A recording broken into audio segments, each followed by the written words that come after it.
आसिफ जी भी हमारे साथ आ गए। आसिफ जी, सीएम तो उनकी पार्टी से ही बन रहा है ना, चाहे कितना आपने उनका साइज कम कर दिया हो अपने गठबंधन में, सीएम तो उन्हीं की पार्टी से होगा ना।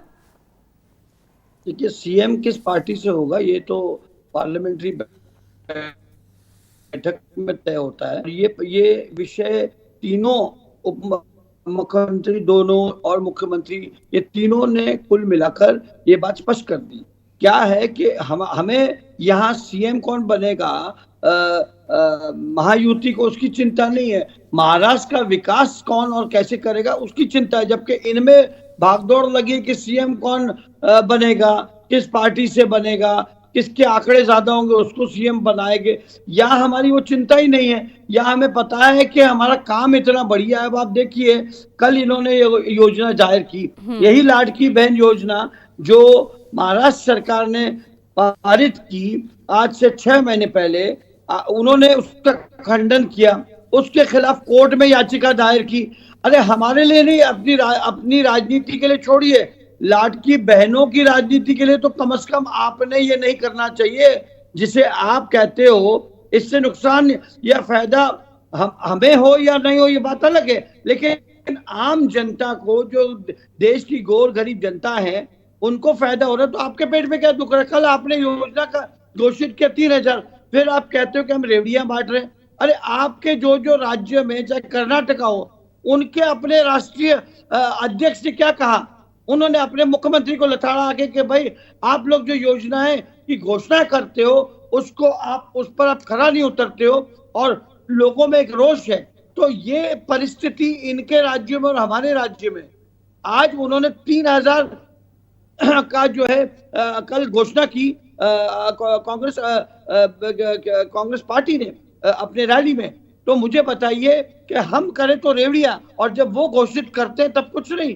तो इस किस्म की दोहरी नीति जो चलाने का काम कर रही है एमवीए और उनके जो अन्य घटक दल जो है, आज देखिए इतना सारा काम किया। आसिफ जी, अब तो बात जाति जनगणना की भी आ गई है, जातिगत जनगणना भी करवाएंगे। देखिए एक बार फिर बात संविधान आरक्षण की होने लगी है। क्योंकि देखिए, मैं चूंकि देर से जुड़ा हूं, इससे मुझे वक्त ज्यादा चाहिए, क्योंकि आपने यहाँ कनेक्शन के कारण यहाँ नहीं ज्वाइन अप हो रहा था।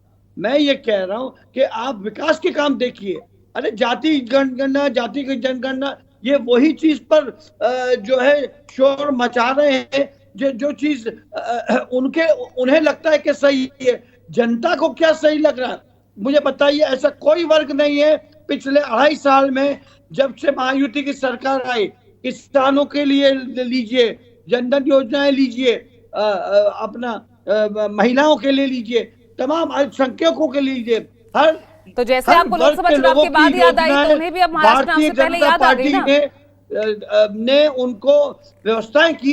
लेकिन अगर आप देखोगे ये लोग वही गाते रहते। अच्छा, ये लोग वो गाने के बाद फिर आप उन्हीं योजनाओं का चयन न करें।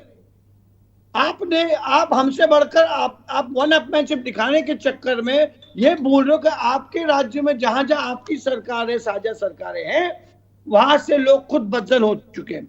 रेवंत रेड्डी जो है उनके मुख्यमंत्री है,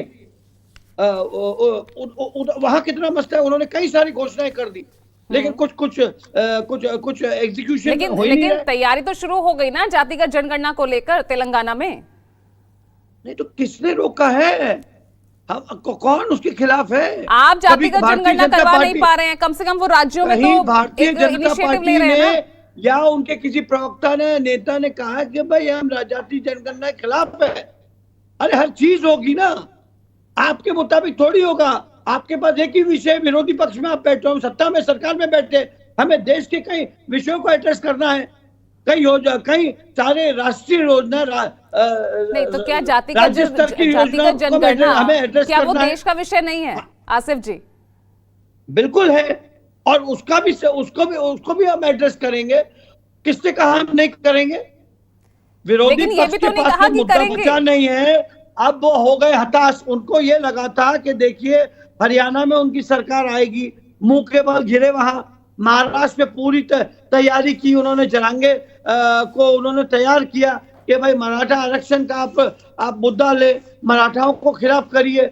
अरे लोकसभा में उन्होंने कहा कि हम संविधान बदल देंगे, लोगों को बेवकूफ बनाया, मिसगाइड किया। आज क्या हो गया? आज लोगों को एहसास तो हुआ उसका खामियाजा आपके गठबंधन को पहुंचा ना, पहुंचा 17 पर आकर आप टिक गए जी, पहुंचा नुकसान। गठबंधन। लोग देखिए, लोग गुमराह हुए।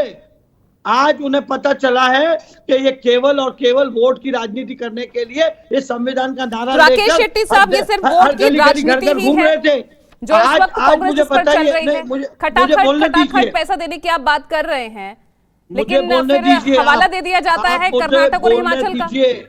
मुझे आप बोलने नहीं दे रहे, आप मुझे आसिफ जी पूरा मैंने आपको वक्त दिया, मेरे पास और भी मेहमान है, ऐसे नहीं ना, दोबारा आपके पास आऊंगी। पाटिल का मुझे बताइए, आज जरांगे पाटिल का जो सवाल आप ढूंढ के रखिएगा, मौका दूंगी, दोबारा फिर आऊंगी। राकेश जी